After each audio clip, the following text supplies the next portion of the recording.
নবী বলছেন, আল্লাহ আমার উম্মত যদি জাহান্নামে থাকে আমি কিন্তু জান্নাতে যাব না। আল্লাহ বলছেন আপনি না গেলে তো জান্নাত উদ্বোধনই হবে না। এবারে মামলা কি দাঁড়ালো?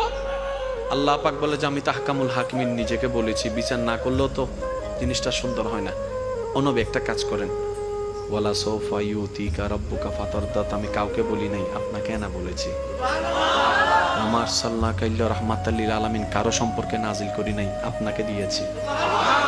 ওয়ালাল আখিরাতু খায়রুল লাকা মিনাল উলা, কাউকে বলি নাই, আপনাকে বলেছি। আর আমি আল্লাহ ভালো করে জানি আপনি হচ্ছেন উম্মতের দরদি নবী।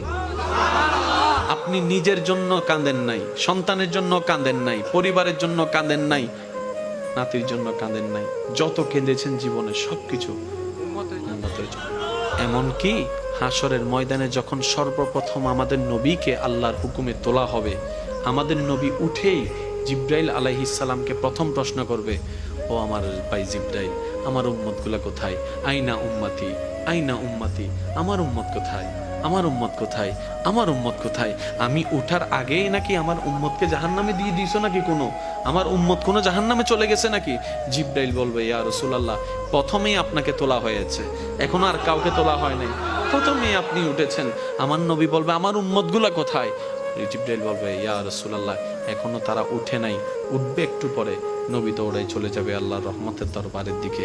সিজদায় যে পড়বে একটাই কথা থাকবে, রব্বি হাবলি উম্মতি।